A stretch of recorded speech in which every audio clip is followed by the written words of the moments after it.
కనయ్య భాస్కర్ గారు వరంగల్ ఎమ్మెల్యే ఉండే ఆయన తెలంగాణ మాట ఎత్తితే దాడి చేసిర్రు ఆయన మీద.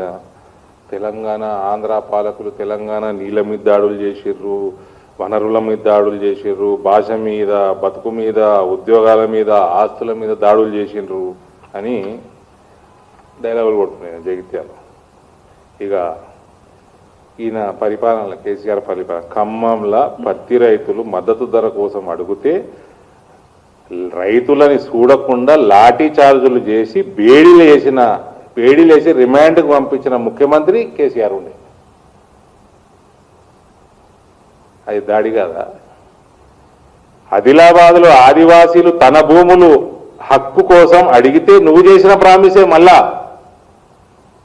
ఓడి భూములు ఇచ్చేస్తామన్న పట్టాలు తీసి ఇస్తానని అన్నడా లేదా అండి? గడ్డముక్కడు అన్నడా లేదా? అన్నాడు కదా. ఆ హక్కుల కోసం వాళ్ళు అడిగితే మహిళల్ని అని కూడా చూడకుండా చీరలు లాగి కొట్టించారు, అఘాయిత్యాలు చేయించండి.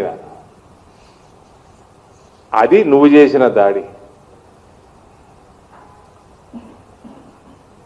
తెలంగాణలో అకాల వర్షాలతో పంట నష్టం జరిగి ఎంతో మంది రైతులు దెబ్బతిని నష్టపరిహారం అందక ఆత్మహత్యలు చేసుకున్నప్పటికీ కనీసం వారిని పరామర్శించకుండా ఫసల్ బీమా పెట్టకుండా ఈయన ఏదో టీఆర్ఎస్ తీసి బీఆర్ఎస్ అని పెట్టి పంజాబ్లకు పోయి చెక్కులు పంపిణీ చేసాడు.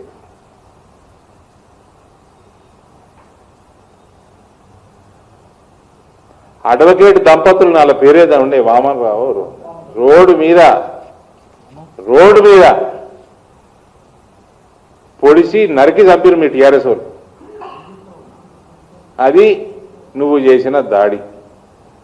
నిజాం పాలనకి నీ పాలనకి ఫరక్ లేదు. నేరెళ్ళ ఘటన ఈయన మళ్ళా మా ముఖ్యమంత్రి అయితే కేసీఆర్ అతికే మొదలు పుడతారు ఇదా అని చంపేసారు కదా యూపీలో. వాడి పేరు అతిక్ అహ్మదేనా? అసంటోళ్ళు పుడతారు ఇడ, బాహుబలిలు తయారవుతారు ఇడ. ఓ పెద్ద, నేను పేర్లు తీసుకోను, అవి కూడా 10 ఏళ్ళు అవుతుంది. ఒక పెద్ద ఫ్యాక్టరీ, వరల్డ్ క్లాస్ ఫ్యాక్టరీ, చాలా తక్కువ ఉన్నాయి. అమ్మేయమని ప్రెషర్ పెట్టిండు ఈ కుటుంబం. వాళ్ళ అమ్మలే ఇంజనీర్లని మర్డర్ చేయించాడు మధ్యాహ్నం, మధ్యాహ్నం ఇల్లు. కేసులు అయినాయి, కోర్టులలో అయినాయి. సరే 4 రోజులు జైలు నుండి బయటపడ్డారు చంపిన వాళ్ళు. చేయించిందంతా ఇల్లే. మళ్ళా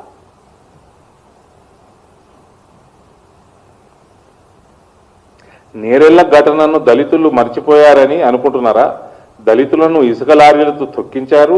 ఇసుక మాఫియా గురించి ప్రశ్నించిన వారిని దాదాపు 18 మందిని రిమాండ్కు పంపించి 3rd డిగ్రీ చిత్రహింసలు గురి చేశారు. మానవ హక్కుల కమిషన్ జోక్యం చేసుకుని చివాట్లు పెట్టి దళితులను ఆదుకుంది. ఈ ఘటనను దళితులు ఎప్పటికీ మర్చిపోలేరు. మళ్ళీనా నేను దళిత బంధు, నేను దళిత బంధు ఇచ్చిన, ఎందరికి ఇచ్చిన నేను దళిత బంధు? అందులో కూడా స్కామ్లే. ఆడిని ఇచ్చినవి కూడా అందులో కూడా స్కామ్లే, కమిషన్లే. ఎమ్మెల్యేలు ఫోన్ చేద్దరు కార్పొరేటర్లకి, అదే నీకు ఎన్ని వార్డులు ఎన్ని కావాలరా అన్న 4 అంటే 5, 20 లక్షలు నాకు ఇచ్చారా, 40 లక్షలు ఇస్తా. ఇది దళిత బంధు. దళితుల ఫండ్లో కూడా 50% కమిషన్ తీసుకున్న బతుకుని ఇది. ఇంకా దళితుడిని సీఎం చేస్తానండి అప్పట్లో.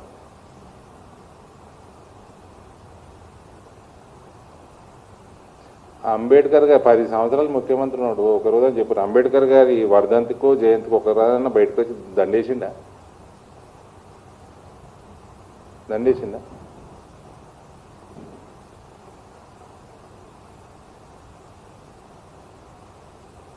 ఈ జనరేషన్లో కొత్తగా ఇప్పుడు గ్రాడ్యుయేషన్ చేసేటోళ్ళు, జస్ట్ పాస్ అయిన వాళ్ళకి మన రాష్ట్రంలో ఒక జాబ్ క్యాలెండర్ ఉంటుండే, దాని తగ్గట్టు ఉద్యోగాలు వస్తుండే, ప్రతి సంవత్సరం వస్తుండే.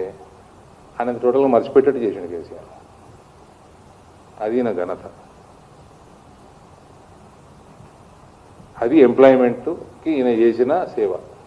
తెలంగాణలో. తెలంగాణ రాష్ట్రంలో ఏడ కూడా చెరుకు పంట కనబడకుండా చేసిన ఘనత అయినది. ఉత్తర తెలంగాణకు సంబంధించిన చెరుకు ఫ్యాక్టరీలన్నీ మూపించేసి చెరుకు పంట కనబడకుండా చేసిన ఘనత వాళ్ళందరూ వరి వేస్తారు. ఇసుంటి పనులు చేసి వరి పెరిగితే దేశంలో అతి ఎక్కువ వరి వండే రాష్ట్రం మాదంటారు సిగ్గు లేకుండా.